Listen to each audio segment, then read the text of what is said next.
So it's 2nd January 2022. So I've been meaning to make this for quite a while. I recorded all of this footage in 2020 and I never did anything with it. I've been hanging on to it for so long. Finally, I have decided that I am going to do something about it. So, hi, my name is Sagarika. I am now a 3rd year medical student from Australia studying in Malaysia at the moment. And this is that time I moved to another country just before the pandemic started. I moved to Malaysia in March 2020 at the very start of the pandemic, back when it didn't really seem like something to worry about. I don't think anyone was very concerned. I remember thinking that it was just a flu and that it would pass over. It's nothing to worry about. And here we are 3 years later. Anyway, so I moved to Malaysia in March 2020 to start at IMU. I actually arrived in IMU 2 weeks later than I'd anticipated. I had some issues with my visa and I just missed a lot of the orientation activities, so it wasn't too bad. But I wasn't expecting everyone to be so close already. I'd missed 2 weeks, but everyone had sort of made new friends, started hanging out together. And when you first move to IMU, you get like an orientation group. And I didn't realize quite how seriously IMU took orientation, because when I first started at UWA in Perth, the orientation was genuinely just to orient myself. Yeah, orient. You can orient yourself to things. Yeah, honestly, missing those 2 weeks of orientation made me feel more out of place than I already would have felt out of place in like a new country and a new culture. For some context, I already knew I was going to be out of place in IMU because I'm older than the rest of the cohort. So when I started, I was 23, and the rest of the cohort was 19, 20-ish. I think some people were actually 18. I think one person was 17. So that's a 7-year age gap. Oh my God. So as a mature age student, I knew I was going to be a little out of place and I was prepared for that. What I didn't realize was IMU takes their orientation very seriously. This was the room I first moved into, and you'll see later I was obsessed with that view, mostly because that's the only thing I could see during the lockdown.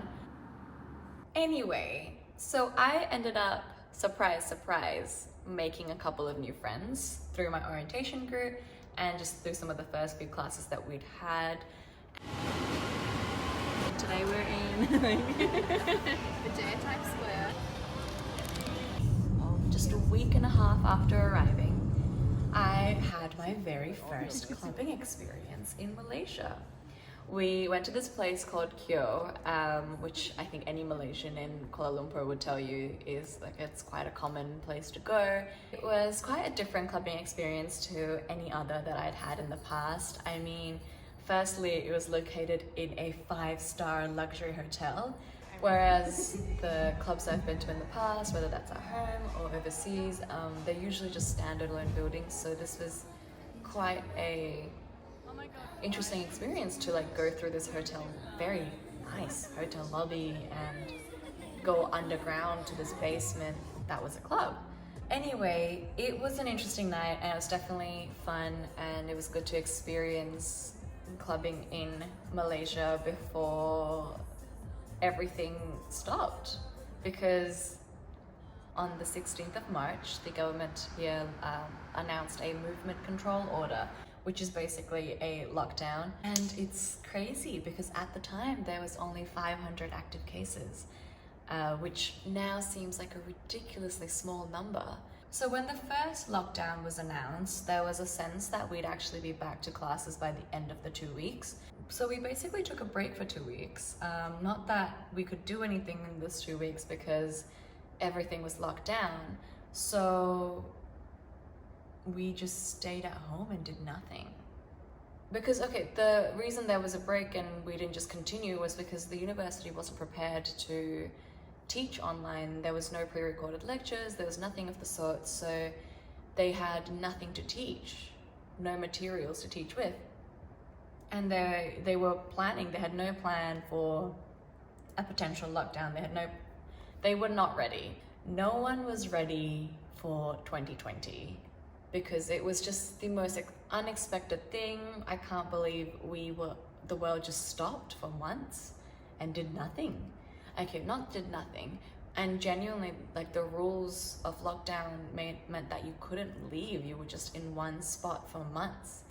I think the rules of the lockdowns ever since then have been much better for your mental health and everything.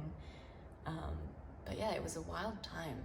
So the thing with this lockdown was that everything was closed. Every single shop was closed except for grocery stores, which did become a problem for me later on because I didn't have any Malaysian ringgit in cash. I didn't have a bank account yet because I just arrived the week before, and I had Australian dollars as notes, but the money exchange place was closed.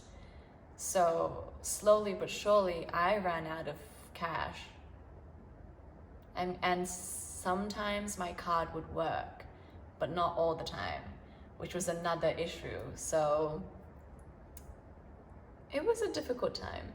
So the thing is, because the lockdown rules were so strict, sometimes the only time we could be outside was to go to the grocery store.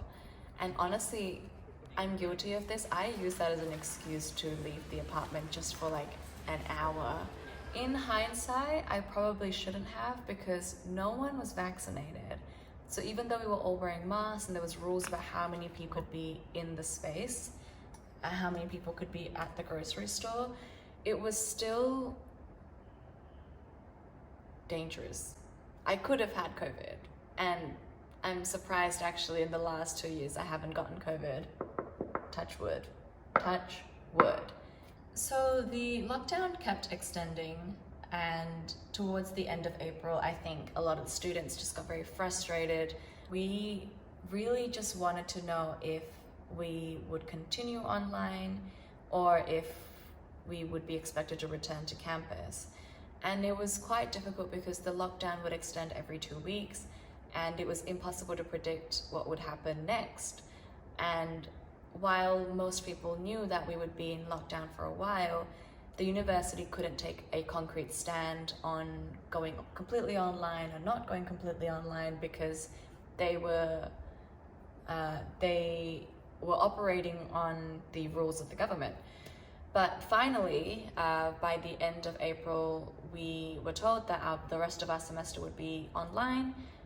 They weren't sure if the second semester of the year would be conducted online, but it was. Anyway, so this was great news because my fellow Australians and I were actually able to get on the last flight home. It was the last flight to Australia for the foreseeable future. I think they were expecting more flights in August. Period. Not complying with quarantine requirements may result in enforcement action ranging from substantial fines or a term of imprisonment. By law to comply with these directions, and failure to do so may result in fines or imprisonment. So for us to be able to fly on the 27th of April directly to Perth, it was a blessing. And lucky for me, my final destination was actually Perth, and it was a very short travel time. Actually, that was the last time that there was a direct flight to Perth or from Perth, because ever since then I have always had to stop in Singapore, and then I've always had like an 8 to 12 hour layover overnight before flying to KL. So that was the last time I flew direct, which is crazy to think about because it's such a normal thing. I mean, Perth to Kuala Lumpur used to be just a direct 5-hour flight, and now it takes me like 17 hours to get between Perth and KL. Direct flights are a blessing that I will not take for granted again.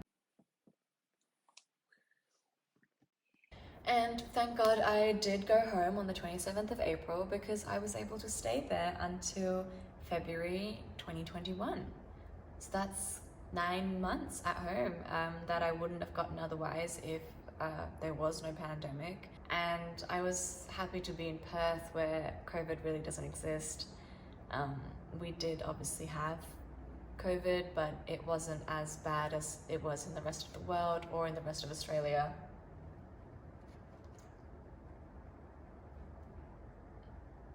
I think my biggest, plus point for moving to Malaysia was that I was still quite close to Perth. It's usually only a 5-hour trip. My family could have visited at any time. I could have gone home for a long weekend if I wanted to. But with the pandemic, it was obviously, it has been impossible to do that. And so I'm grateful I got the time in 2020 to be at home, when I know that a lot of people weren't able to do what I did and live how I did in 2020, and I think it was definitely a blessing in disguise. I think that is where I'm going to stop this video. If you watched till the end, thank you. So thanks for being here, and I'll catch you next time. Here's to 2022. Bye.